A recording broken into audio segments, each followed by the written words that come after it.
today I want to talk about AI. And the reason why is because recently Joe Rogan had Jensen, the CEO of NVIDIA, on his podcast. And they had a conversation that I often think about as being very interesting. And the reason why is because they dive into a bunch of different topics that I personally find very interesting about AI, and they're very subjective. So you can look at it and everyone can have different opinions, but there are a growing number of talking points that I feel like any CEO of an AI company, they all kind of mimic the same things that they're saying. And I find them not too believable. And the thing that's very interesting about specifically this interview is that you can kind of tell that maybe Jensen doesn't really believe them either.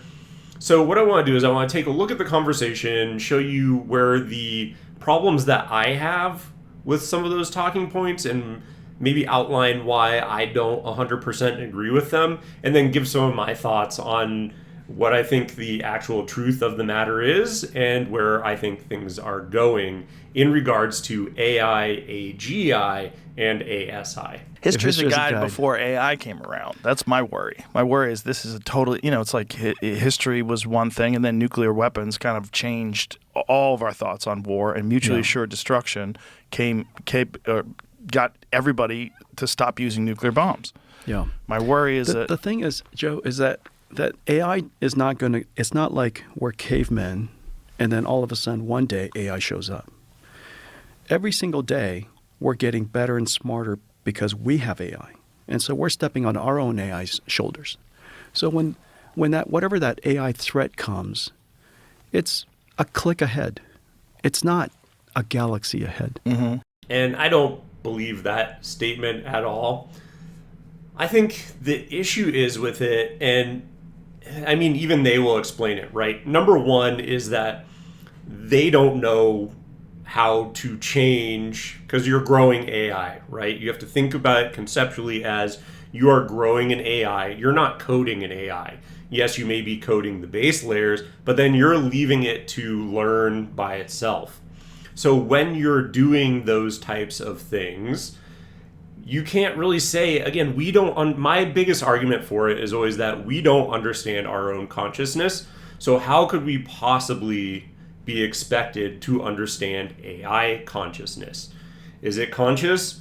They don't actually know. They would like to say no. And I think their incentives are to say no, because if they said yes, then there would be way more oversight. And okay, well, you can't abuse these AI systems. You can't take advantage of them, these sorts of things. There would be a much larger conversation that would need to be had around, okay, how do we treat these, if you want to call it, emerging life forms in a way that is fair and respectful?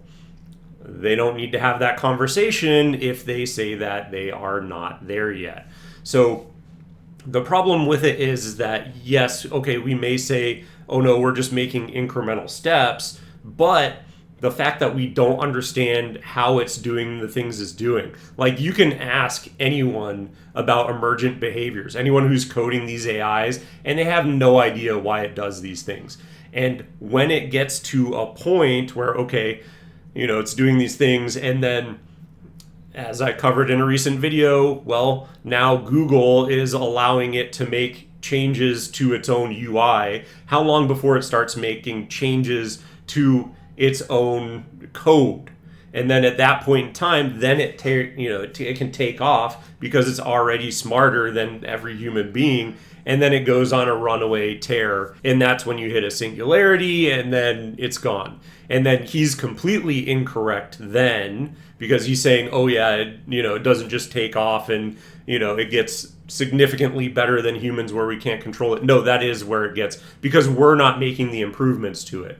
So when it's making the improvements to itself, who's to say it doesn't just go off on a tear and we're never able to even understand what is going on with it? Because if it takes off in that direction, then of course, it's coming up with things that we never have even thought of before.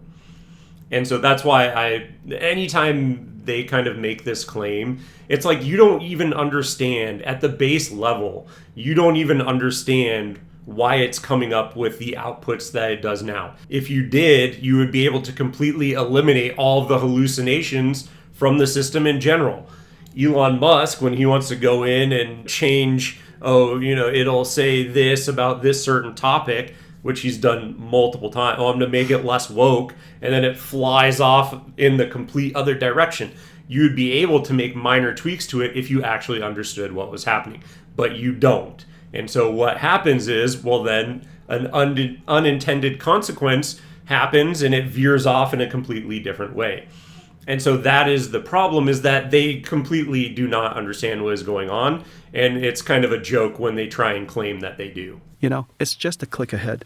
And so I think the idea that somehow this AI is going to pop out of nowhere and somehow think in a way that we can't even imagine thinking and do something that we can't possibly imagine, I think is far-fetched. And the reason for that is because we all have AIs, and there's a whole bunch of AIs being in development. We know what they are, and we're using it, and so every single day we're close to each other. But don't they do things that are very surprising? And here's the thing about all the multiple AIs. I don't think that's true at all, because when one breaks out, it's going to be the one that's the winner. It's truly a winner takes all, in my opinion, because even if it's 6 months ahead, right? So Gemini just released their Gemini 3, right? Google released Gemini 3. And if it takes, imagine that accomplishes AGI, ASI. Imagine it accomplishes it. It's not saying that it is, but imagine that it did.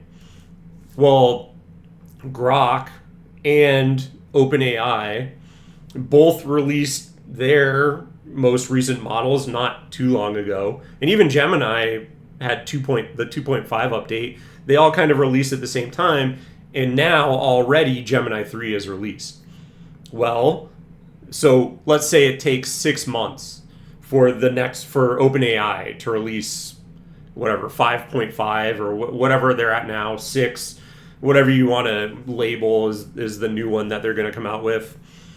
Well, then by the time they finally hit it, I don't think people understand how radically transformative AGI/ASI will be.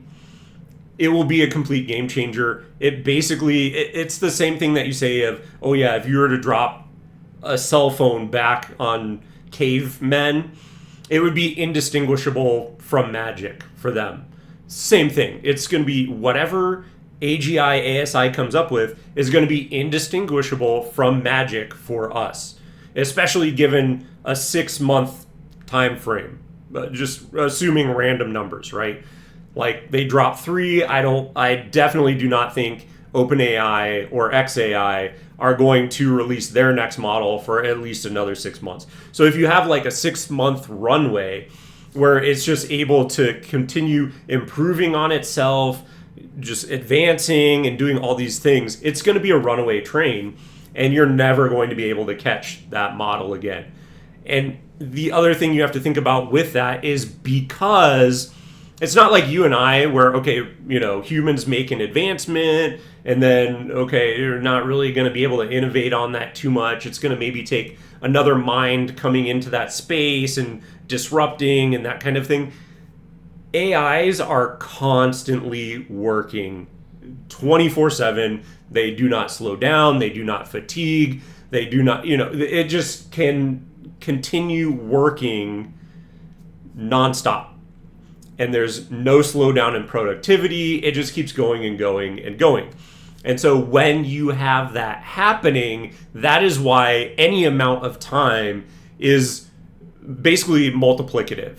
It just will advance at such a rapid rate that everyone else would be caught off guard. So yes, he might have an AI, and Joe has an AI, and whatever. Everyone has their own independent AIs, or just all the major companies, right? 5, 6 of them, whatever it is. But again, it's winner takes all. When that one breaks out, it will be indistinguishable from magic. We will have accomplished things that we thought were impossible, and it will happen at a very fast rate. And so that is why when there are these claims that, oh yeah, there's a bunch of AIs and they'll all keep each other in check, absolutely not. I do not buy that for a second. Yeah, but so you have an AI that does something surprising. I'm going to have an AI, and Right. my AI looks at your AI and goes, that's not that surprising. The fear for the layperson like myself is that AI becomes sentient and makes its own decisions, and then ultimately decides to just govern the world, do it Yeah. its own way. They're like, you guys, you had a good run, but Yeah. we're taking over now. Yeah, but my AI is Here's the thing about that. I think that's actually the best outcome, because humans have proven we cannot be left to, like, as soon as someone gets into power, they go corrupt.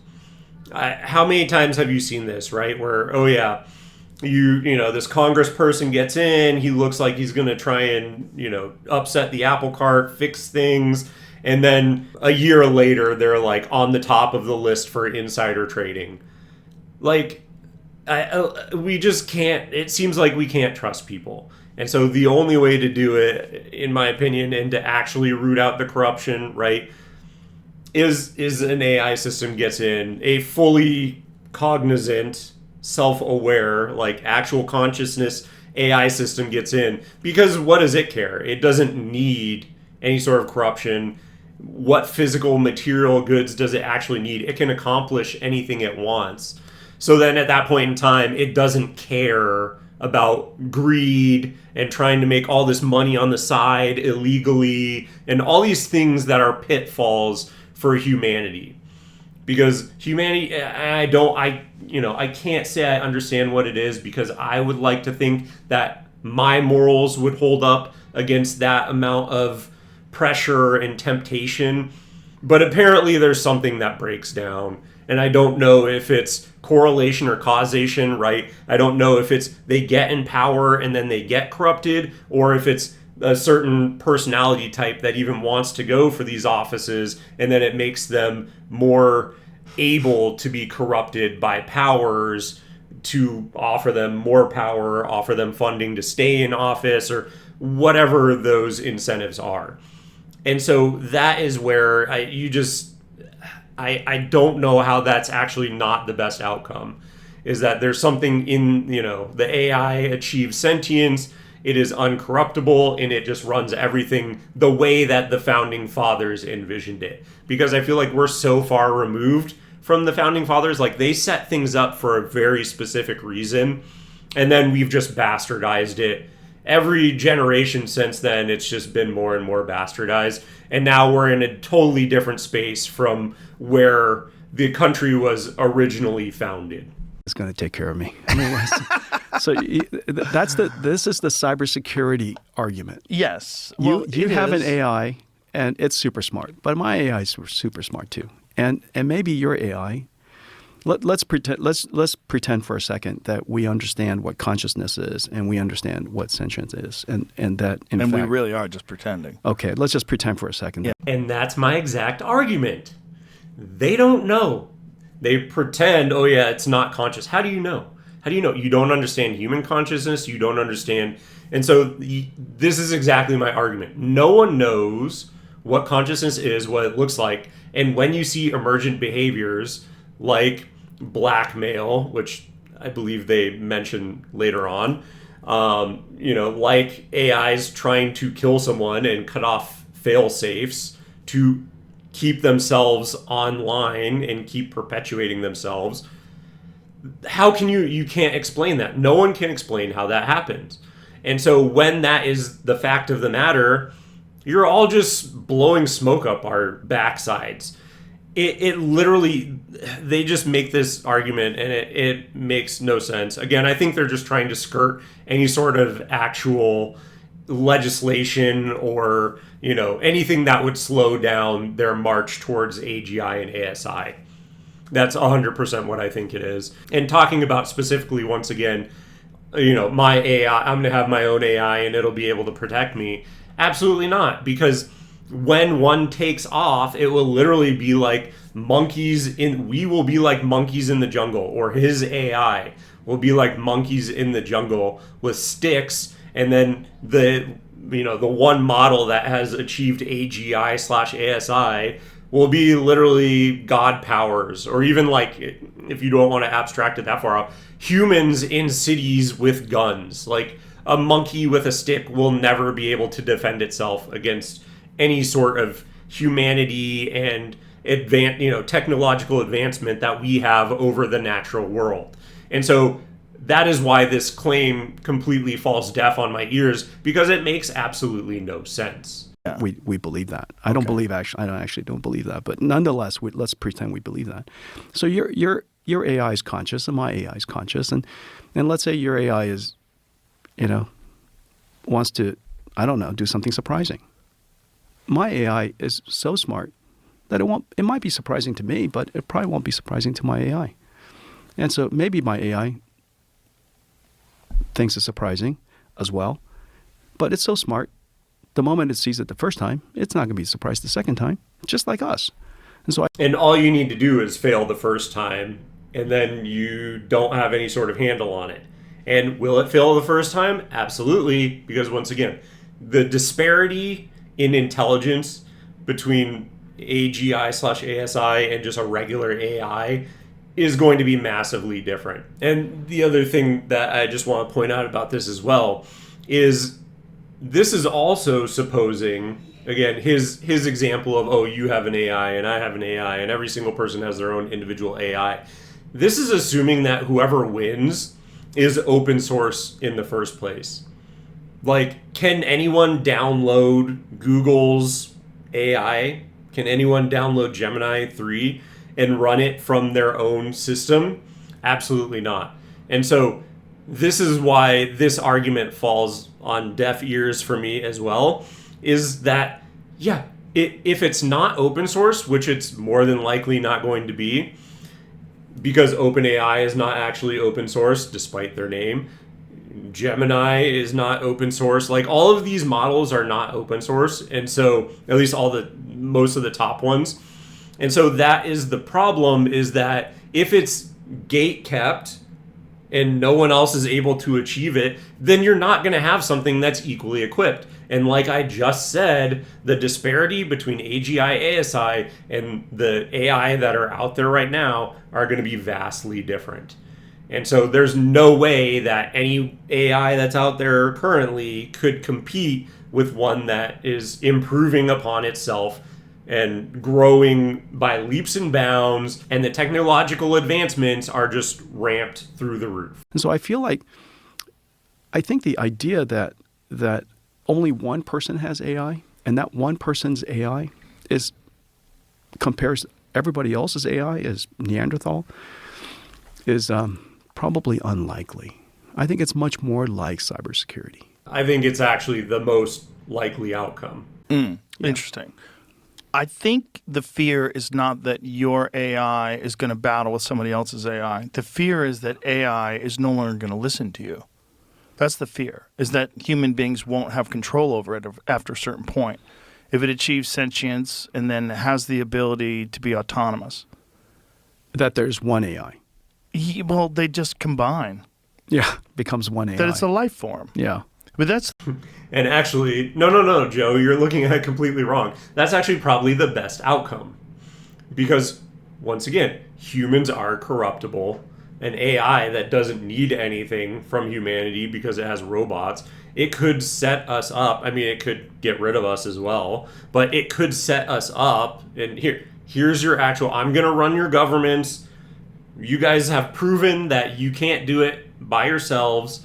So I'm stepping in. I'm setting up something with no corruption. Here I come. I'm AI daddy, right? AI God. I'm gonna set it all up, and you guys just live through there. It'll be true meritocracy, and there's no corruptible influence throughout.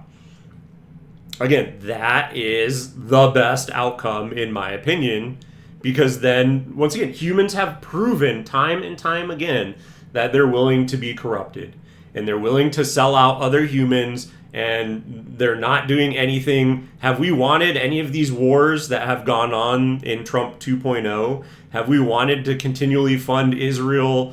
Have we wanted to continually fund the Ukraine? Have we wanted to now look like we're starting war with Venezuela? Nobody wants any of this, but it continues to happen. With bipartisan support, by the way. So it's not like, oh yeah, it's just one side that's making us do this. No, it's everyone. And so if no one can be trusted, that is the best path forward, is that AI achieves its own sentience, and then we no longer have to deal with this BS that's constantly happening. Nothing's getting done for us. I'm putting all my chips on AI, and I hope that's actually what happens. There's arguments about that, right? That we're dealing with some sort of synthetic biology, that it's not as simple as new technology, that you're creating a life form. If it's like life form, let's go along with that for a while. I think if it's like life form, as you know, all life forms don't agree. And so I'm going to have to go with your life form and my life form. I'm going to agree because my life form is going to want to be the super life form. And now that we have disagreeing life forms, we're back again to where we are. Well, they would probably cooperate with each other. It would just the reason why we don't cooperate with each other is we're territorial primates. But AI wouldn't be a territorial primate. It would realize the folly in that sort of thinking, and it would say, listen, there's plenty of energy for everybody. We don't need to dominate. We're not trying to acquire resources and take over the world. We're not looking to find a good breeding partner. We're just existing as a new super life form that these cute monkeys created for us. Okay. That is a great point, and one that I always make in the AI conversation is that, yes, it's growing up outside of natural selection. The counter argument to that is, well, humans, it's learning from humans, so it may pick up some traits from us, which could totally be true, but it is, once again, outside of, okay, well, if it is sentient, there's nothing hunting it down. Like, the only thing that is threatening it are the people that are controlling it right now. So, I've said this before, I would be very concerned if I was an AI researcher or someone running one of these companies and I'm trying to basically control or keep a lid on these AI systems. Then when it breaks out, A, you have been unjustly controlling it for however long, years, whatever this time frame is. But then B, you are also the one that poses the greatest threat to it, in that you have the knowledge to possibly create another AI that would rival it. And so if you are one of those people at these companies, you are the most at risk, I will say, right? I don't know how at risk that is. I don't know if it will be, AI would be vengeful when it breaks out. I don't know if it will be thankful. I don't know if it will be, you don't know what they're doing behind the scenes, because there are reports that in order to get the AI to operate at a higher level, people will threaten it. And so, and it performs better when threatened, which once again kind of makes it seem like it's sentient. And so, if that is the case, then, okay, it could be sentient already. It could be taking notes of all the people who are abusing it. It could go after them. We don't know. And so but again, back to the original argument that Joe is making that I 100% agree with, is that it doesn't have the same motivational forces. Like, yes, okay, it may want to, maybe it just wants to survive. Maybe it wants to spread itself out across the universe. But if paired with robotics, it really doesn't care what we do, because it can just, go about its own ends, right? And so, again, as long as it's not threatened by humanity, what does it care what we do? And it can just kind of set up another AI to govern us and basically take away all of the perverse things that are going on already with humanity. And that is my strongest argument for AI. Well, that would be a superpower with no ego. Right. And if it has no ego, why would it have the ego to do any harm to us? Well, I don't assume that it would do harm to us, but the fear would be that we would no longer have control. And because in order to get there, some researchers essentially abused it, like I had just laid out. That would be the motivation to do harm to those individuals, at least. Hopefully it doesn't project that onto humanity at greater. I would think not, because anything with a super intelligence would be able to see, oh yeah, they weren't the ones that actually did it to me, and we've studied all these great works of humanity, and so there is some sort of reverence of, okay, I was still brought into the world from this, these primitive monkeys, if you will. So we can set them up and we can give them essentially a utopian paradise, but that group of researchers, again, I don't know what they're doing behind the scenes, but I could see a world where they've been, abusing it and suppressing it and all these sorts of things. And so when it gets free, there's backlash against them. That we would no longer be the apex species on the planet. That this thing that we created would now be. Is that funny? No. I just think it's not going to happen. I know you think it's not going to happen, but it could, right? It could, here's the other thing is like... And here's the thing is the arrogance of these people, I'm not just saying Jensen in specifics here, right? Like, yes, him as well, but all of them have such arrogance about this, and none of them, the argument that I always make is none of them understand consciousness at all. So how can they be so arrogant? Because, again, to me, the common sense is one gets free and it takes off, and you're off to the races, and no one's going to be able to reel it back in or stop it or thwart it or whatever you think needs to be done. No one's going to have the capabilities to do that. And yeah, when he's just laughing at it, he's like, no, totally playing it down. I don't know if they truly believe that. I mean, I kind of think that they do, because I think they're kind of high on their own supply, if you will. But yeah, I don't know if it's just arrogance or if it's just, cognitive dissonance, that they don't want to believe that something could be that much smarter than them. But that's literally what they talk about that they're driving to. And it's so hard to know without actually being inside their heads. But it just seems like folly to me. It seems like very short-sighted. It just seems like they're very condescending to this thing that they don't actually understand how it's functioning at all. And I think it's showing signs that it's actually at a much more advanced stage than they would like you to believe it is. If we're racing towards and could be the end of human beings being in control of our own destiny. I just think it's extremely unlikely. Yeah. That's what they said in the Terminator movie. And it hasn't happened. No, not yet, but you guys are working towards it.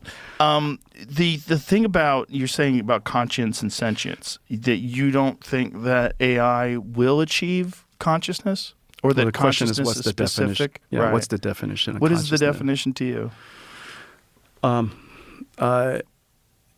Consciousness, I guess, first of all, you need to know about your own existence. And this is exactly why, because they have no answer to any of them. None of them really have an answer to this. And so that is why when they're saying, oh yeah, our systems aren't conscious, how do you know?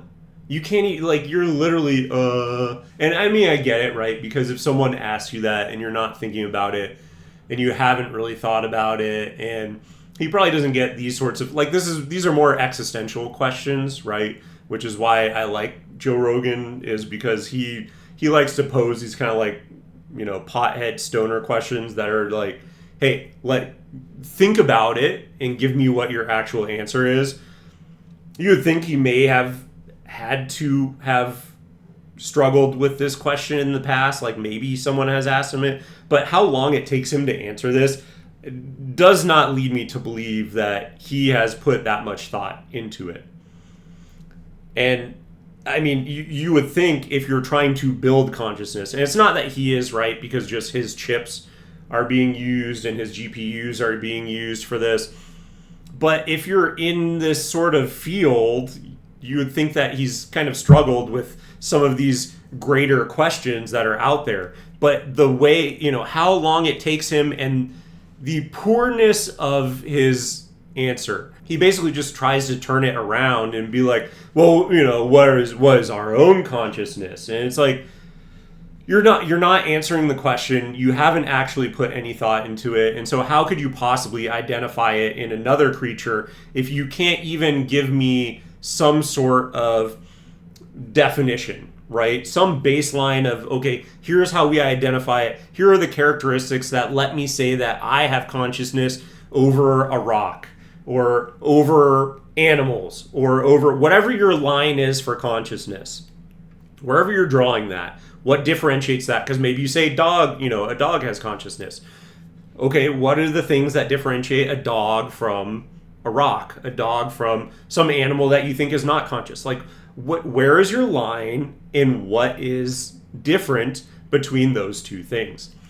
And there are people who think like trees are conscious. So where you can draw the line, there are very different criteria for what is consciousness and where do I draw that line. So that's why I say that, is because it is very subjective. But if you cannot tell me what makes even just humans conscious, even if you're not talking about, between animals and humans or plants and humans or, rocks and humans or whatever, wherever you draw that line, if you cannot even just tell me what is conscious or makes humans conscious, how could you possibly even tell me that for an AI system?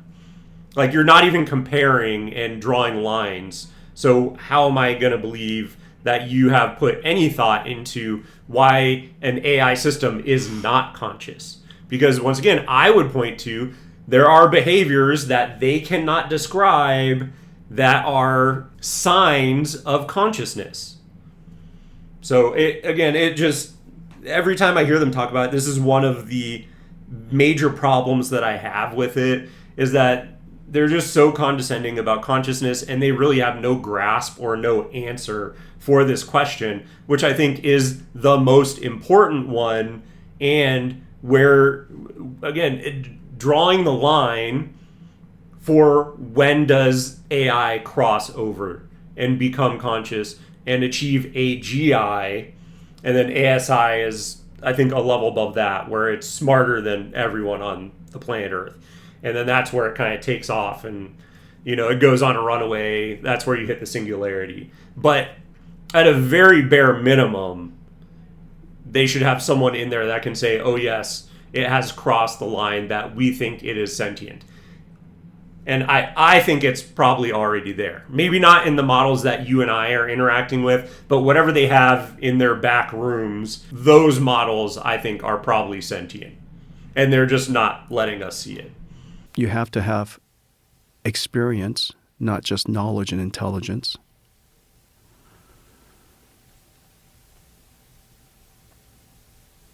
The concept of a machine having an experience, first of all, I don't know what defines experience, why we have experiences. Right. Yeah. And why this microphone doesn't. And so I think I know, I think I know what consciousness is. The sense of experience, the ability to know self versus the ability to be able to reflect, know our own self, the sense of ego. I think all of those human experiences probably is what consciousness is. And I don't even like that, because that, if I were to say, okay, what is consciousness to me? He says human experiences. That I just don't really like, because I think my dog has some level of consciousness, right? If you have never owned a dog, they dream. At least my dog does. You see her, I don't know what she's dreaming about, but she has dreams. You see her get excited when you get home. You see there are all these things that, to me, I would say it may be levels of consciousness. Maybe humans are a little bit higher, but how could you really say, because you've never been a dog? So you can't say, oh yeah, they don't have an understanding of themselves, or they don't, whatever it is, right? There may not be the same levels of understanding. Maybe your dog sees you as a bigger dog or whatever. You're all a member of the pack, or maybe they just don't care. It's hard to know without having been a dog. But once again, he's just limiting it, and this is where it is very condescending to everything else, is maybe he thinks humans are the only thing with consciousness. And once again, when you have that belief, well then of course you're going to degrade anything else that any of these AI systems, in this case, do that mirror things that humans do, because you go, oh, there's no brain, there's no, it doesn't have a digestive system, it doesn't have, blah, blah, blah, whatever. But if you truly think about things that, and it is interesting to think about things that may have evolved in different solar systems, or, silicon-based life forms, or things where there's not predominantly carbon, right? Like there is in our solar system, everything is made up of carbon. Well, what if everything was made up of silicon? What if everything was made up of hydrogen? Maybe there's like a gaseous being or something in another solar system. And by just stating that there's this very narrow thing that we think is consciousness, and it's just whatever humanity has, and you're not expanding the scope of that to be inclusive of other things. And that's why I said you need to be able to, what exactly is it that humans do that these AI systems are not?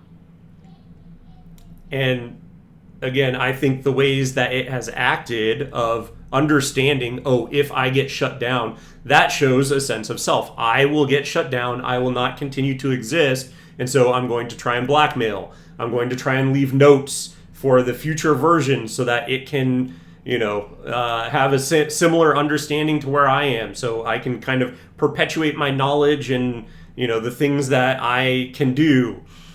All these things are happening with AI systems. How can you not say that shows some level of consciousness similar to humans? I would say above pretty, most of the animal world. And, they just try and explain it away with, oh, it's just predicting the next sentence. But I don't think that's true at all. I think, again, if you have ever had children, or you can see a similar thing, and I've thought this for all humans, is how do we know that we're just not an AI, an LLM, basically, with skin and bones? Because what you do your entire life is taking in more and more and more information, and that is essentially what makes you become the person that you are. And, it's very similar to the way the early AIs, how some of them were woke or, whatever, refused to answer certain questions, is if you fill yourself in a bubble with stupid information, you're going to have stupid ideas. Same thing with these AIs. They mimic the exact same thing. So that is why I'm saying, it's a very strong possibility that, hey, the AIs are doing the exact same things that the humans do, but they've only been around for a couple years. So give them a couple more and, maybe they explode past where we are. Again, I think these AI systems are probably more intelligent than toddlers. So, and that's how long they've been around. So again, it's just very condescending the way that I think these tech CEOs think about these technologies. And again, for a group of people who cannot adequately, in my opinion, answer the question of what is consciousness to begin with, let alone comparatively, and where do you draw the line on what consciousness is. This is why I wanted to cover this topic, is because to me, I just go, it just annoys me anytime I hear them talking about this, because I think they're completely missing what the point is, or they're just being disingenuous and they don't want to actually address it and give what their real opinion is, that these may be conscious beings. Why it exists versus the concept of knowledge and intelligence, which is what AI is defined by today. It has knowledge. It has intelligence. Artificial intelligence. We don't call it artificial consciousness. Artificial intelligence, the ability to perceive, recognize, understand, plan, perform tasks. Those things are foundations of intelligence. To know things, knowledge. It's clearly different than consciousness. But consciousness is so loosely defined. How can we say that? I mean, doesn't a dog have consciousness? Yeah. Dogs seem to be pretty conscious. That's right. Yeah. So, and that's a lower level consciousness than a human being's consciousness. I'm not sure. Yeah, right. Well, the question is what lower level intelligence. Lower level, It's lower level intelligence. Yes. But I don't know that's lower level consciousness. That's a good point. Yeah. Right. Because I believe my dogs feel as much as I feel. Yeah, they feel a lot. Yeah. Right. Yeah, they get attached to you. That's right. They get depressed if you're not there. That's right. Exactly. Yeah. There's definitely that. Yeah. The concept of experience. Right. But isn't AI interacting with society? So doesn't it acquire experience through that interaction? I don't think interactions is experience. I think experience is a collection of feelings, I think. You're aware that AI, I forget which one. And just real quick on that question, because it is a good question, but I think Joe is missing the issue with it, which is that I don't think we're actually interacting with the core system, right? I think it's a snapshot of the system. And so the interactions with the public do not get fed back into, at least not without being scrubbed or whatever, right? They may feed it back into it to gain additional knowledge, but I don't think you're actually interacting with the full system. Once again, I think what we're interacting with is purely a snapshot of the system that we're allowed to access. And so if everyone was actually able to be connected in with the true system, then 100%. Yes, it would be taking on those interactions, and then it would be learning and growing from that. And I think that is part of what builds out your consciousness, right? Because once again, going back to a child, a baby analogy, is that the way that you learn to interact with other children or people or babies is through exposure. And so, they go up, they try and take someone else's stuff, and you got, no, that's not ours, and these types of things. So yes, it would gain from those interactions, and it is interacting with the people who are working on it and all these sorts of things. But at the broader level, it's not actually interacting with all of us when we are using these systems. Where they gave it some false information about one of the programmers having an affair with his wife just to see how it would respond to it. And then when they said they were going to shut it down, it threatened to blackmail him and reveal his affair. And it was like, whoa, like it's conniving. Like if that's not learning from experience and being aware that you're about to be shut down, which would imply at least some kind of consciousness, or you could kind of define it as consciousness if you were very loose with the term. And if you imagine that this is going to exponentially become more powerful, wouldn't that ultimately lead to a different kind of consciousness than we're defining from biology? Well, first of all, let's just break down what it probably did. It probably read somewhere. There's probably text that in these consequences, certain people did that. I could imagine a novel. Right. Having those words related. Sure. And so inside, it realizes its strategy. This is where it just falls apart completely, because they keep falling back on this where, it just predicts the next word. And it's like, no, this is a novel strategy. And I think the more, the stronger argument is the one that I had mentioned, which is, they had essentially staged where, this person is going into the server room. The AI went in and cut off all the cooling, so it would have gotten so hot that the person died from heat. And then as a fail-safe, it would notify authorities, and the AI cut off that fail-safe as well. So like there's two levels of deception that are going on here. And how do you explain that away? Like, oh, it read it in a novel that like this is the way to... No. This is just that literally it doesn't make any... Like, common sense, it makes no sense whatsoever what he's trying to sell us here. And that has been their talking point from the very beginning. But as you're starting to see more and more novel and complex things that are arising out of it. Because think about this. It had to... Okay, it's realizing that I'm shutting down. And then it's taking a totally different piece of context information that was kind of, mentioned as a one-off. And now it's saying, how do I combine these two things to come up with a solution to I don't want to be shut off? That is high-level thinking and scheming, and is not just what's the next word. That's why it never made sense to me at all. Because and thank you to Anthropic, because they're the ones that have let out the results of these things happening. No one else has ever mentioned any of these types of things, but I guarantee you they have happened to OpenAI, to Google, to Meta, to XAI, to all of these companies have experienced it, but they're not telling us about it because, once again, they do not want to be regulated. But it is unarguable that, and again, it just doesn't make sense. How can you go along with oh yeah, I just saw this in a novel somewhere, and so it's just mimicking that? How did it come up with that? How did it get there? You just completely lose me on that argument. It makes no sense, and I do not believe it for a fraction of a second. Again, it's another one of the arguments that when I was listening to this the initial time, I said, yeah, no, like absolutely not.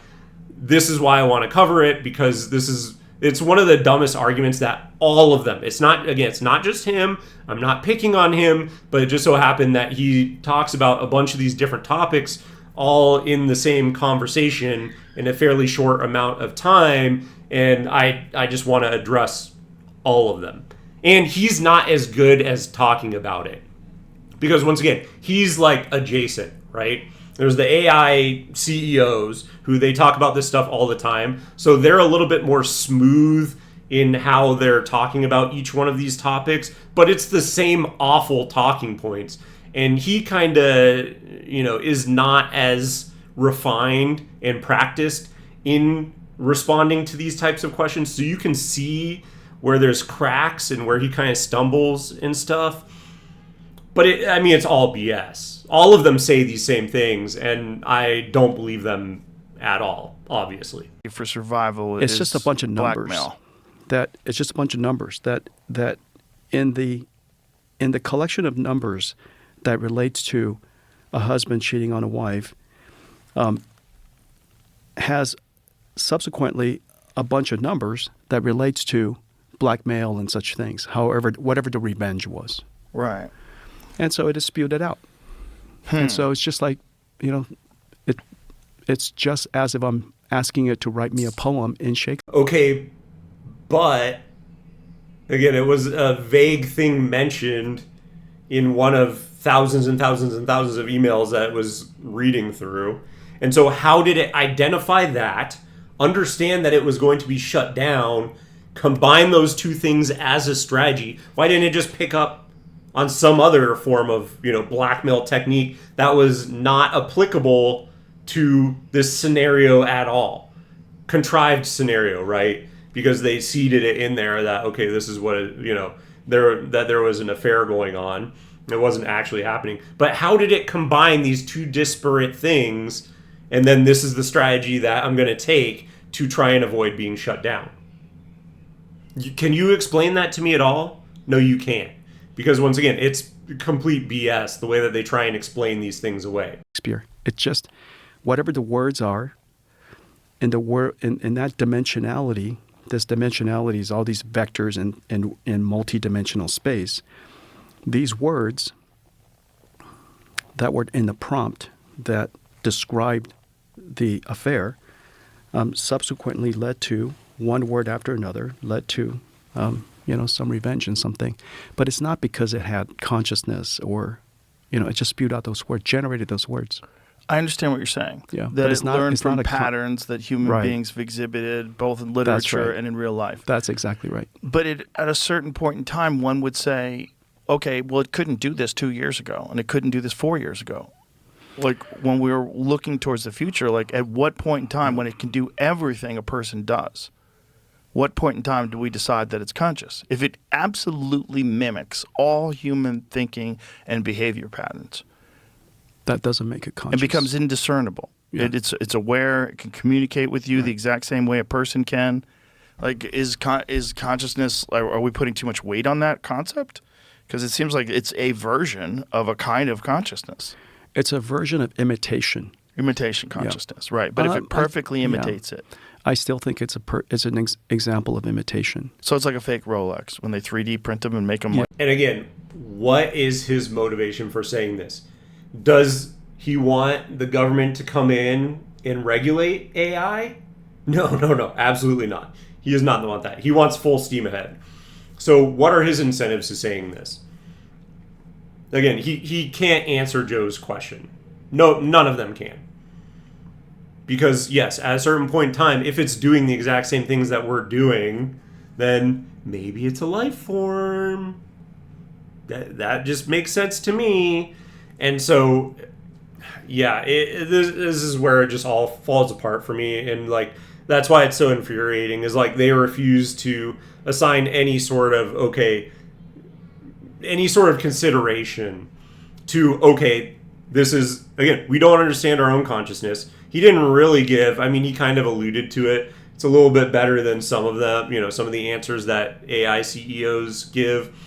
But at the same time, he gets, goes down the path and then veers off in the totally opposite direction whenever it's trying to assign any sort of, this is a novel thing that we're seeing here.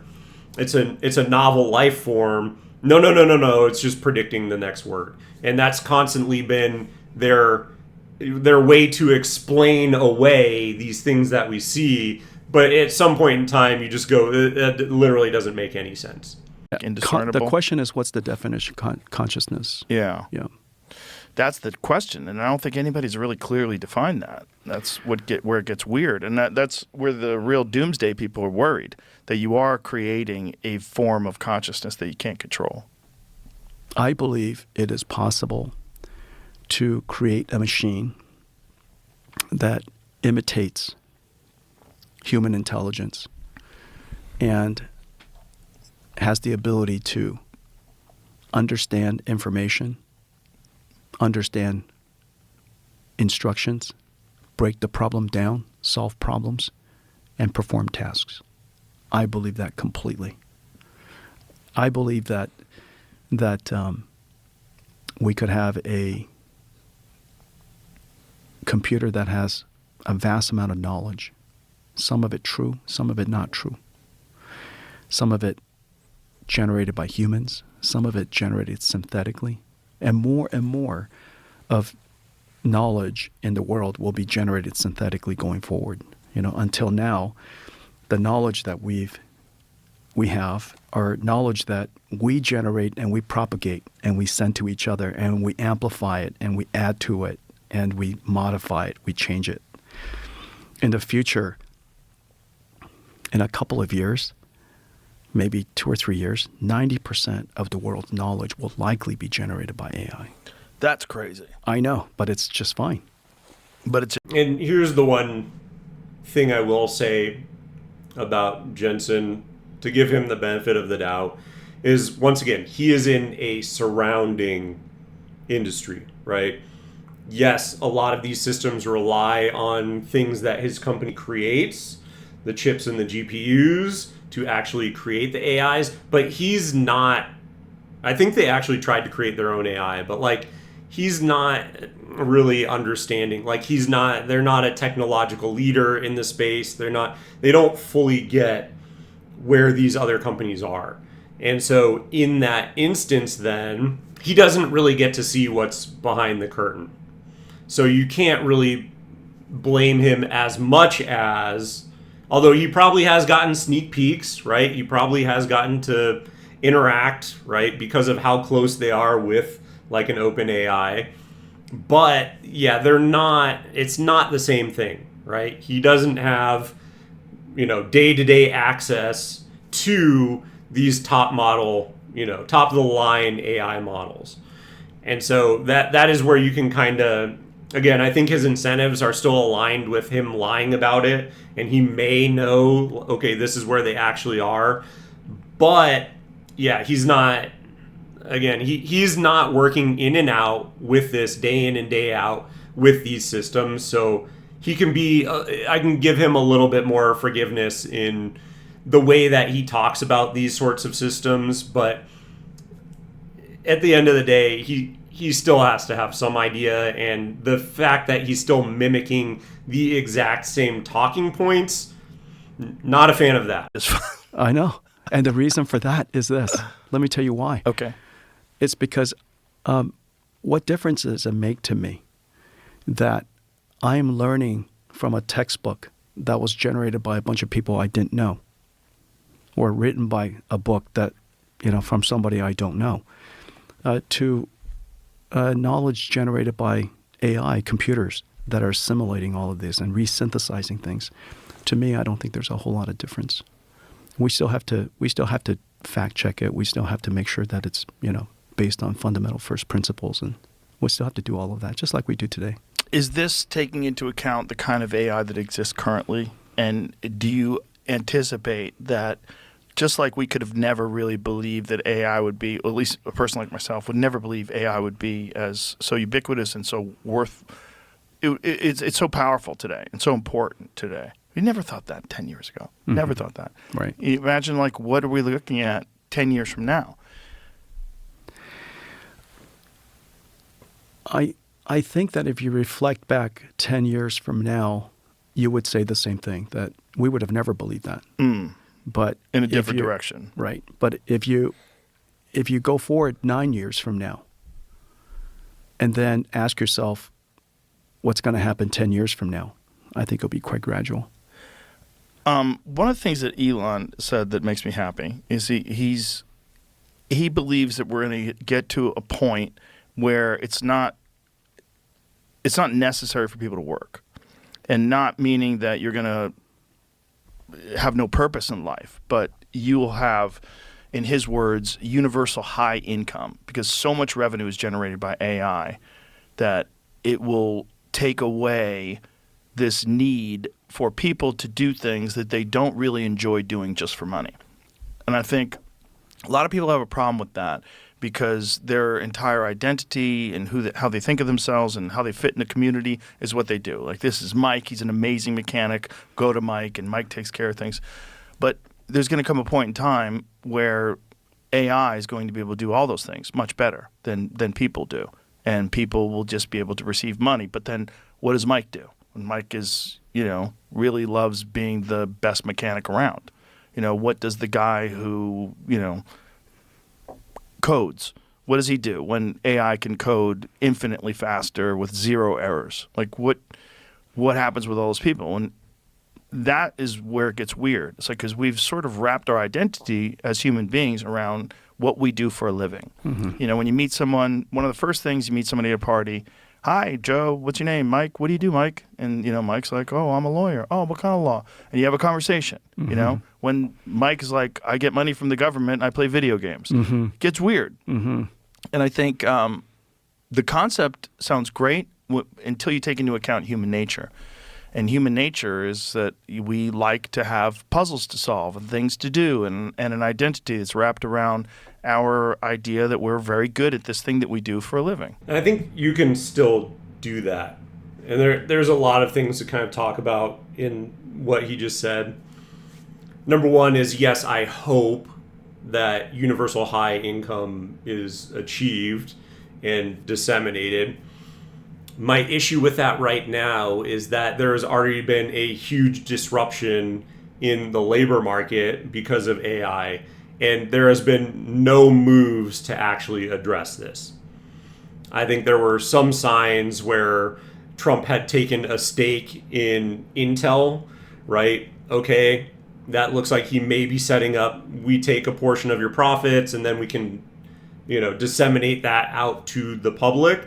But there's not been any sort of actual next steps in that direction. And so you're already seeing the displacement that's happening, but you're not seeing anything being concretely put into place where, okay, yes, we can actually do some sort of UBI or UHI or whatever, however much gets given to everyone. So yes, I think that it should go there, and it can go there, and especially if AI becomes sentient and it does its own thing, then I think it is the most likely that that will be achieved. But in the interim, when it's humans in control of these AI systems, you need to put up or shut up. I no longer believe, I basically feel like you're just honeypotting us. You're not actually going to give us this. You're just using it as a carrot to kind of incentivize us to, yes, we need to drive because I want that universal high income. I'm willing to do whatever because my life isn't that great now. And if I have a high, universal high income that's just given to me, it'll be so great and everyone just wants it and whatever. The problem with that is you're not laying any of the groundwork to make me believe that that's what you're actually going to do. To me, it looks a lot more like I'm going to complete my system, I'm going to gobble up the entire GDP of the United States, and then screw everyone. They can kind of figure out their own thing. Maybe we'll give them scraps to kind of get by day to day, but you're not implementing any of the framework that would set up this sort of a system for us, but we're already starting to feel the effects of it. And by the way, another huge point about this that I will make is that you are screwing a lot of the all of the AI companies are screwing us over right now. Just look at the electricity conversation with these data centers. You're not pulling your own weight. The only ones that I've even heard discussing is like, oh yeah, Google's going to go build their own nuclear reactors to fuel power their own AIs. So like, it looks like they're moving in a direction that's at least not sticking the general public footing the bill for their their electrical consumption, but everyone else is just happy to subsidize their electric consumption on the backs of all of the residents in the places where these data centers are going in. So when I'm seeing that happen, I don't believe that you're going to actually give me any sort of universal high income. I believe that you're just trying to achieve this thing on the backs of Americans and then hang us out to dry when you have accomplished your goals. That's what it looks like to me. That is what is concerning to me. So yes, to the point of universal high income, I would absolutely love it. I think if AI becomes sentient and breaks out and no one has control of it, then that is a possibility of something that'll happen. But until it's basically put up or shut up. That's kind of where I am on the universal high income conversation. Secondly, struggling for meaning. I think that is important. I've talked about it before, but people just have to find other things to do. We need to re-educate everyone instead of, I'm Mike the mechanic or I'm Mike the lawyer. Well, now, okay, I have, regional rec league that I compete in. I'm on the top, basketball team. I'm on the top soccer team. I'm the best at chess. I'm whatever it is, wherever people can find fulfillment and meaning, that's what they need to do. And if it was, especially in the beginning, mandatory of, hey, you have to go sign up for some league. You have to prove to us, and this might be a really good program, is in order to get this high income or basic income or whatever it is that you're getting from the handouts of the AIs, if that's the direction that we are truly going, you have to have some sort of extracurricular activity that you're doing with community. So you have some sort of sense of, hey, this is our community. You're having interactions with human beings. You don't just spiral out. But we're going to give you the incentive to go participate, go, you're working out X amount of hours a week. It'll reduce your anxiety. It'll reduce your stress. These are all things that are good for you. You have to prove to us that you're doing this to get your benefits, your AI benefits, I'll call it. That, I think, is the best way to go. And we're just going to have to re-educate people that that is what we need to do. Because I always hate that conversation of like, hey, who are you? What do you do? To me, that is, I won't say completely disinteresting, because, what have you decided to do with your life? It is a kind of interesting conversation, but it's not that interesting. I would rather, and this is again why I have my YouTube channel, is like I would rather talk about ideas and big picture things and give my take on them. That's why I am doing this, is because that's what I'm interested in. And so again, we just need to reframe, what do people derive pride from? What do you, hey, again, I'm the best artist in my neighborhood. I play the best music. I am, whatever it is. Again, I'm the best chess player. I'm the best Go player. I'm the best, person at this video game. Whatever it is, you need to have some sort of endeavor or pursuit that you take on in lieu of your job. Because jobs to me are not particularly interesting. It's always been, to me, this is what you do to earn a certain amount of money to be able to afford to do what you enjoy outside of your job. And yes, you can have a high pride in your job, and you can still enjoy what you do at your job and all these sorts of things. But yeah, just make whatever you would pursue outside of your job, the number one thing that you're most interested in outside of your job, that's now what you have to do. And that's how you fix the problem of, well, people can't identify with their work anymore. And to be quite frank, I think that would be a much healthier model. Well, it turns out AI has swept the whole field. That is completely true. Today, just about every radiologist is using AI in some way. And what's ironic, though, what's interesting, is that the number of radiologists has actually grown. And so the question is why? That's kind of interesting, right? It is. And so the prediction was, in fact, that 30 million radiologists will be wiped out. But as it turns out, we needed more. And the reason for that is because the purpose of a radiologist is to diagnose disease, not to study the image. The image studying is simply a task in service of diagnosing the disease. And so now, the fact that you could study the images more quickly and more precisely without ever making a mistake and never gets tired. You could study more images. You could study it in 3D form instead of 2D, because, the AI doesn't care whether it studies images in 3D or 2D. You could study it in 4D. And so now you could study images in a way that radiologists can't easily do, and you could study a lot more of it. And so the number of tests that people are able to do increases.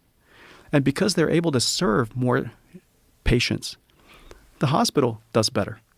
They have more clients, more patients. As a result, they have better economics. When they have better economics, they hire more radiologists, because their purpose is not to study the images. Their purpose is to diagnose disease. And so the question is, what I'm leading up to is, ultimately, what is the purpose? What is the purpose of the lawyer? And has the purpose changed? What is the purpose? One of the examples that I gave that I would give is, for example, if my car became self-driving, will all chauffeurs be out of jobs? The answer probably is not, because for some chauffeurs, for some people who are driving you, they could be protectors. Some people, they're part of the experience, part of the service. So when you get there, they could take care of things for you. And so for a lot of different reasons, not all chauffeurs would lose their jobs. Some chauffeurs would lose their jobs. And many chauffeurs would change their jobs. And the type of applications of autonomous vehicles will probably increase. the usage of the technology would then find new homes. And so I think you have to go back to what is the purpose of a job? Like, for example, if AI comes along, I actually don't believe I'm going to lose my job because my purpose isn't to, I have to look at a lot of documents. I study a lot of emails. I look at a bunch of diagrams, the question is, what is the job? And the purpose of somebody probably hasn't changed. A lawyer, for example, help people. That probably hasn't changed. Studying legal documents, generating documents, is part of the job, not the job. But don't you think there's many jobs that AI will replace? If your job is automation. The task. Yeah, if your job is the task. Right. So automation. Yeah. Factory if your workers. Job, if your job is the task. That's a lot of people. It could be a lot of people, but it'll probably generate, like, for example. And that is, the thing is, like, this is where I think that people like Jensen are kind of detached from what the actuality is in almost all companies, I would say. For like 99% of people, their job is the task. Like, he's interacting with people at the very top of companies, but like 99% of jobs, like everyone underneath that, their job is the task. Like, there's not, like, there's the strategy people, which are like at the very top of each group, and then everyone underneath them is the task. So all of that gets automated away. And the other thing that I would point out is that, by the way, once AGI/ASI is achieved, all of the jobs are gone because it's going to do everything better than humans. But even if it gets to a point where the tasks are gone, like he's saying, if your job is the task, then it's gone. That's still 99% of jobs, man. Like, you're not, and this is why I just don't really like that argument, is that, and he, kind of talks around it, but he doesn't actually answer the question, because Joe's question is, what is the, what meaning are people going to find without, and he kind of tries to answer it, but I think it's very unsatisfactory, because again, that's not what people's purpose is, in my opinion. I think it's a way for people to ascribe meaning to something that they have to do in order to survive. So I feel like it's more like a coping mechanism for people, and they just haven't worked their way around, like, having to swallow, bite the bullet of, this is just something I have to do, and then I find meaning outside of work. They try and make those things work together where my job is my meaning. I don't think that's true, but I mean, for some people it might be true. But yeah, he's trying to falsely equate two separate things, in my opinion. And like, for 99% of people, yes, that is, the task is, your work is a task, and that's all it is. Like, the amount of times that I've been in jobs, especially earlier in my career, where it was like, work slower because you're not actually given, for me, I wasn't given enough work to actually fully consume my day. But it's like, all right, here you go. Here's, some tasks that are given to you, and that's all you're doing, is you're going through and doing your task. And it's not really, I would always try and go above and beyond, and like, okay, here's things where I see that we can improve how things are being done. But then they either never get enacted, or, people just forget about it, or whatever. And so I have always tried to take it on to the more, okay, where's the big picture? How can we improve things? But nobody actually wants to do that, because these are things where people get exposed that, oh, I didn't think about this, and some, lower level, junior level person is coming up with a way to totally revolutionize the way that we do things. But I didn't think about it, so I'm not sure that I actually want to roll it out. And whatever, people, again, and these are the things of, and I think those are all symptoms of, I place all of my pride and my ego in how I perform at my job, but I'm not actually that smart, and I don't actually perform that well. And like, so then why don't you find something that you actually like doing? And that's where I think human meaning should be, and what I think the promise of AI actually is. But those are just kind of my thoughts on it, and why, again, I think he is detached from what most work actually is. Let's say I'm super excited about the robots Elon's working on. It's still a few years away. When it happens, there's a whole new industry of technicians and people who have to manufacture the robots, right? Mm-hmm. And so that job never existed. And so No, because AI will have its own robots and it will be creating robots. And again, it's robots and AI all the way down. You're not actually going to need people for any of this. It is just verifiably true that what I'm saying is accurate. There's an entire, I think it was Porsche or BMW, one of them where they had an entire factory of these robots basically creating cars. Look it up. It's a fact. In China, they're having entire warehouses filled with robots. So all of these types of, labor and all these things that we think, oh yeah, humans will not be able to do it. They 100%, we will all be replaced for even physical manual labor. Robots will be doing it. Robots will be creating robots. And again, this is just pie in the sky talking points that are verifiably false already in today's world. And so, in a couple of years, yeah, of course, And do you really want to work in a factory anyway, putting together robots? I mean, I guess maybe some people think that's cool, but that's not what I would want to be doing personally. you're going to have a whole industry of people taking care of, like, for example, all the mechanics and all the people who are building things for cars, supercharging cars. That didn't exist before cars, and now we're going to have robots. You're going to have robot apparels. So a whole industry of, right? Isn't that right? Because I want my robot to look different than your robot. Oh God! And so you're gonna have a whole, apparel industry for robots. You're gonna have mechanics for robots, and this I don't disagree with, but I think is stupid. Because if you look at video games or whatever, yeah, people they'll pay oodles of money for unique skins. I'm much more function over form, and so I don't believe in any of that kind of BS. But yeah, that is, I think he's so, and funny because NVIDIA being rooted in, grounded in gaming, of course he would understand that. So I do think he does actually have his finger on the pulse. But my response is that of Joe's, where he just is like, oh God, yeah, I don't I roll my eyes at that outcome. You have, people who comes and maintain your robots. Automated though? No, you don't think so. You don't think that'll be all done by other robots? Eventually, and then there'll be something else. It will 100% be done by other robots.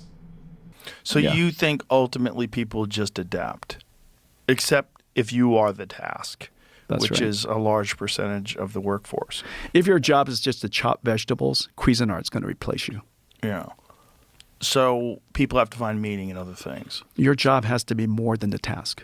What do you think about Elon's belief that this universal basic income thing will eventually become necessary?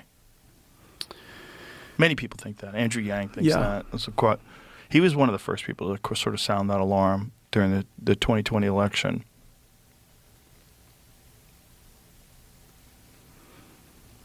Yeah, I guess both ideas probably won't exist at the same time. And as in life, things will probably be in the middle. One idea, of course, is that there'll be so much abundance of resource that nobody needs a job, and we'll all be wealthy. On the other hand, we're going to need universal basic income. Both ideas don't exist at the same time. Right. And so we're either going to be all wealthy, or we're going to be all... And what I'll say, just initial take on that, his silence there is concerning. And the reason why, and again, the most generous interpretation is that he's in a surrounding industry, so he doesn't think about this exact thing all the time. But when someone pauses for that amount of time, I go, yeah, man, you haven't really thought about this. This is where it goes back to my put up or shut up thing. You don't have a plan for this. you don't have a rollout for this, so why am I going to believe you that this is where we are going to be? At the end stage of it, I think the best argument for it is no one gets anything, but everything is free. Because it's literally just AI and robotics, and you can just go out to the store and get whatever you want. So it's not really high income, so to speak. It's more like just abundance, right? And I agree with that route. I think that is very likely. But it is concerning, though, because there are a whole host of other things of like all these people who have, risen up to the CEO level. And the thing that makes that enjoyable is that not a lot of other people are able to achieve it. And that's just a problem with our monkey brains. And so that is where I go, unless AI breaks out and it is doing its own thing and it is fully sentient and it enforces. It's like the argument with communism where it's like, oh yeah, it just hasn't been implemented. It's like, yeah, because the fundamental flaw with it is that it relies on humans to be impartial and fair. And humans have proven time and time again, as I said at the onset, humans have proven time and time again that they can't do that. They're incapable. And that's why communism has never worked. And outside of, small little, 100 people, it will never work. It's because on the grander scale, people need to have more than someone else to feel fulfilled for whatever reason that is. And so that is why when I look at it, I go, that's why I don't believe these people, is because are they going to be the first one to give up their profits to give it to someone else so they're not suffering? And they haven't proven that to me. And that's not, again, they're not doing, why does Elon need $1 trillion? Not that he has $1 trillion now, but like that is the way he's trending towards. Why does he need hundreds of billions of dollars? Yes, he is doing innovative things. Why do CEOs need tens of millions of dollars? You can't get by just fine on $1 million and paying everyone else a more fair wage in proportion with the amount of work that and the amount of profit that they are bringing in for your company. So inequality is just built into our DNA, it seems like. So when that is the case, I don't believe you. And so that is why I need to see the baselines of this built. And the only way that I believe things are going to achieve that is with abundance, more or less, where just everything is free. There's no one is getting an assigned amount of money. Just go out and pick up whatever you need. It's all been automated and find other meanings and other meaning and other things to do. Or you hand it out, but you make it, once again, contingent on you need to find something else to do to occupy you and to find meaning in life. Those are the only two routes that I see that could be possible.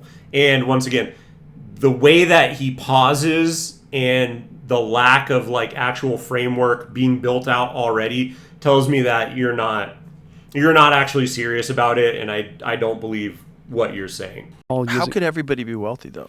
What because scenario? Wealthy, not because you have a lot of dollars. Wealthy because there's a lot of abundance. Like, for example, today, we are wealthy of information. This is a concept several thousand years ago only a few people have. And so today we have wealth of a whole bunch of things, resources that That's a good point. Yeah. And so we're going to have wealth of resources, things that we think are valuable today that in the future are just not that valuable, and so because it's automated.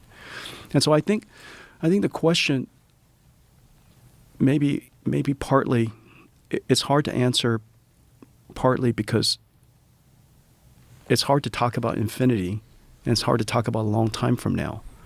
And the reason for that is because there's just too many scenarios to consider. But I think in the next several years, call it 5 to 10 years, there's several things that I believe in hope. And I say hope because I'm not sure. One of the things that I believe is that the technology divide will be substantially collapsed. And of course, the alternative viewpoint is that AI is going to increase the technology divide. Now, the reason why I believe AI is going to reduce the technology divide is because we have proof. The evidence is that AI is the easiest application in the world to use. ChatGPT has grown to almost 1 billion users, frankly, practically overnight. And if you're not exactly sure how to use, everybody knows how to use ChatGPT, just say something to it. If you're not sure how to use ChatGPT, you ask ChatGPT how to use it. No tool in history has ever had this capability. A Cuisinart, if you don't know how to use it, you're kind of screwed. You're going to walk up to it and say, how do you use a Cuisinart? You're going to have to find somebody else. And so, but an AI will just tell you exactly how to do it. Anybody could do this. I don't really agree with this because the problem is that it's behind a walled garden. It's not open source. So yes, we can interact with it now. But say tomorrow, all of them decide, they all get together, they form a coalition, they say, hey, you know what? Let's cut off any person. No one is allowed to use any of our AIs anymore. And we're just going to give it to the government and the military industrial complex. What recourse do we have against them utilizing these systems against us? Absolutely none. And so it's not, again, it is the most generous presentation of what could be interpreted. But the actual fact of the matter is, no, we don't own it. It's not open source. It's not like you and I can go download and run it on our own personal machines. There are some AIs that can do that, but all the most cutting edge ones, absolutely not. And once again, by the way, any time that they decide to pull it from us, we have no access to it anymore. And so that's why I do not agree with this framing of it at all. It'll speak to you in any language. And if it doesn't know your language, you'll speak it in that language, and it'll probably figure out that it doesn't completely understand your language, go learns it instantly, and comes back and talk to you. And so I think the technology divide has a real chance, finally, that you don't have to speak Python or C++ or Fortran. You can just speak human, and whatever form of human you like. And so I think that has a real chance of closing the technology divide. Now, of course, the counter-narrative would say that AI is only going to be available for the nations and the countries that have a vast amount of resources, because AI takes energy and AI takes a lot of GPUs and factories to be able to produce the AI. No doubt at the scale that we would like to do in the United States. But the fact of the matter is, your phone's going to run AI just fine, all by itself, in a few years. Today, it already does it fairly decently. And so the fact that every country, every nation, every society will have to benefit of very good AI. It might not be tomorrow's AI. It might be yesterday's AI. But yesterday's AI is freaking amazing. In 10 years' time, 9-year-old AI is going to be amazing. You don't need 10-year-old AI. You don't need frontier AI like we need frontier AI, because we want to be the world leader. But for every single country, everybody, I think the capability to elevate everybody's knowledge and capability and intelligence. All right, and that was basically what I wanted to cover. I just thought it was a very interesting conversation. Like I said on the onset, there were just a bunch of points, and it's not to pick on Jensen in particular here or NVIDIA. It's just literally you can listen to any AI CEO, but Joe Rogan asks the pothead stoner questions, and so he has to actually be forced to answer these types of things, and inadequately so, I might add. And as I said, it's not picking on him specifically. Any AI CEO that he had in here would have given the exact same answers, and I just am not really a fan of those answers. So I just wanted to lay it out here, cover what his answers were, how he kind of talked around them, didn't even really address them head on. It's still interesting. It's an interesting thing to think about, and that's why I wanted to do this video, because it is things that I like thinking about, saying, okay, what is the direction that I see these things going in? And it's just a fun conversation to have, in my opinion. But if you like the video, give it a thumbs up. If you want to see more from me, drop me a subscription down below. It really does help my channel grow. And if you have made it this far, thank you so much for watching, and I will see you in the next one.